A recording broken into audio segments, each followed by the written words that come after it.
தாங்கள் ஏற்கிறீர்களா தேவராஜா?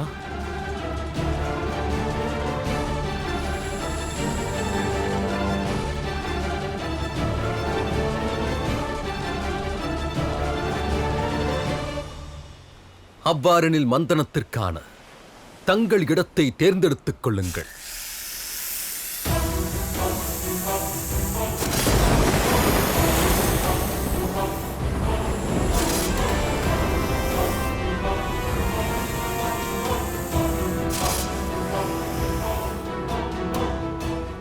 நாராயணரே, வாசுகியின் விஷம் பயங்கரமானது. கடையும் போது அவர்களுக்கு கஷ்டம் நேரிடலாம். அவரையும் அறியாமல் அவரின் வாயில் இருந்து விஷம் வெளியேற ஆரம்பிக்கலாம். ஏற்கனவே நாங்களும் பலவீனமாக இருக்கிறோம். வாசுகியின் முகத்தின் பக்கம் நிற்பவர்களுக்கு ஆபத்து இருக்கிறது. இரக்கம் காட்டுங்கள் பிரபு. நாங்கள் வாசுகியின் வால் பக்கம் நிற்கிறோம். நில்லுங்கள்.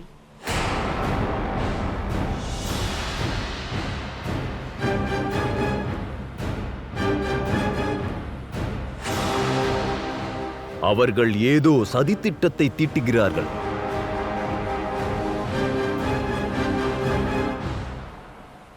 தேவராஜா, நீங்களும் தேவர்களும் வாசுகியின் முகபாகத்தை பிடித்துக் கொள்ளுங்கள்.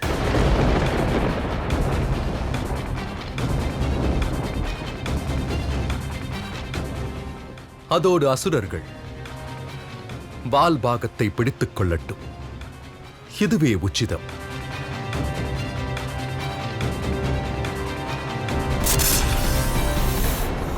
வாயில் இருந்து விஷம் வெளியேற ஆரம்பிக்கலாம். நான் அறிவேன் தேவராஜா.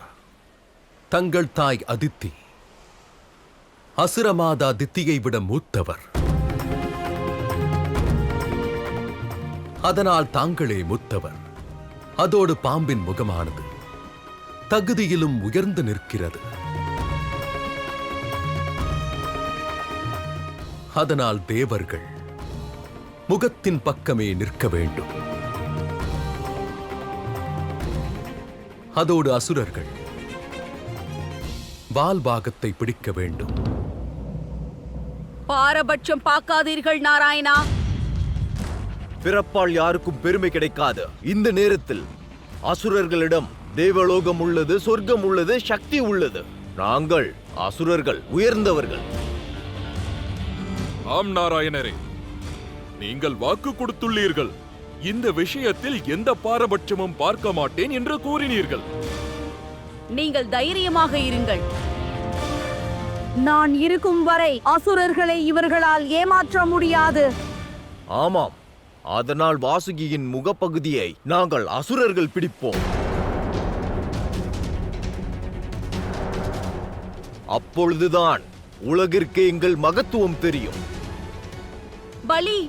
ஆம் நாராயணரே, தலைப்பகுதியை நாங்கள் தான் பிடித்து இழுப்போம். இல்லை என்றால் இதை நீங்களே பார்த்துக் கொள்ளுங்கள். ஸ்வரபானு. இல்லை ஸ்வரபானு, இந்த மந்தனம் தங்களின் உதவி இல்லாமல் நிச்சயம் நடைபெறாது.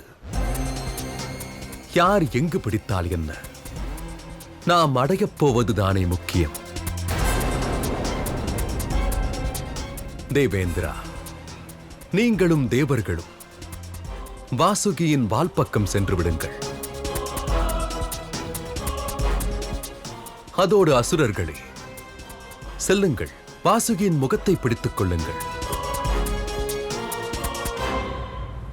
பார்த்தீர்களா தேவராஜா, நாராயணர் வேறு விதமாக பேசினாலும் நேர்மறையான அர்த்தம்தான் இருக்கும். நாம் அனைவரும் அவரை நம்பிவிட்டாலே போதும். நம்பி முன்னேறிச் செல்லுங்கள். மற்றதை நாராயணரே பார்த்துக் கொள்ளுவார். இதற்கு மேல் எந்த சந்தேகமும் கொள்ளாமல் வாசுகியின் வாலை பிடியுங்கள். உங்கள் சந்தேகம் தீர்ந்ததா? ஆம் தேவரிஷி.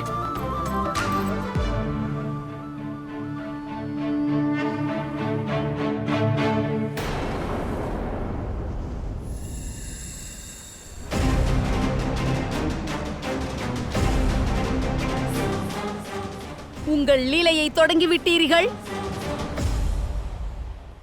இல்லை அசுரமாதா, தேர்ந்தெடுப்பதற்கான உரிமையை எப்பொழுதோ உங்களிடமே தந்துவிட்டேன். முடிவும் உங்களுடையது. செய்யவிருக்கும் கர்மமும் உங்களுடையது.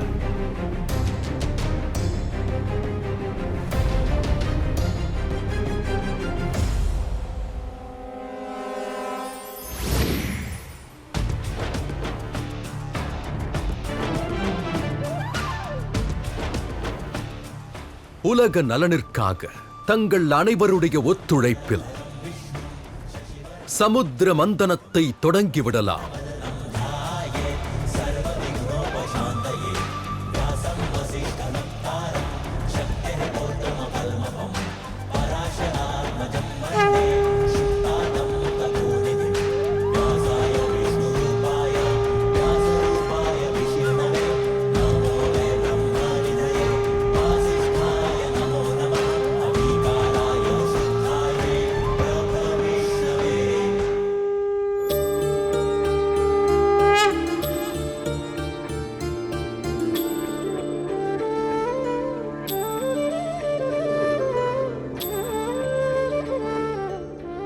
ஓம் நமோ நாராயணாய.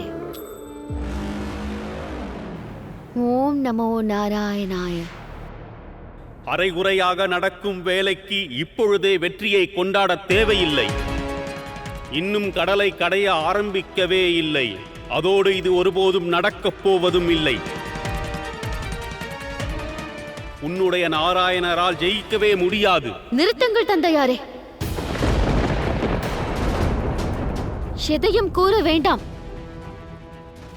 ஒரு மகளின் பேச்சை நீங்கள் கேட்கவில்லை, ஆனால் ஒரு மனைவியின் சவாலை நீங்கள் கேட்க வேண்டும்.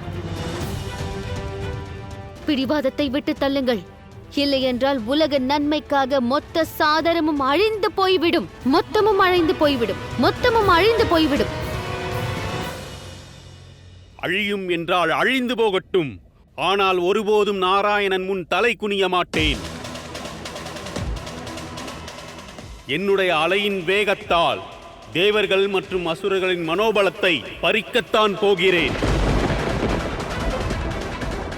நாராயணன் எவ்வளவுதான் முயற்சிகள் செய்தாலும் ஆனால் அது கடலை கடையும் போது மூழ்கித்தான் போகும்.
நாராயணனின் இந்த செயலுக்கான பதிலை சாகர ராஜா தன் கடும் அலைகளினால் காட்டப் போகிறான்.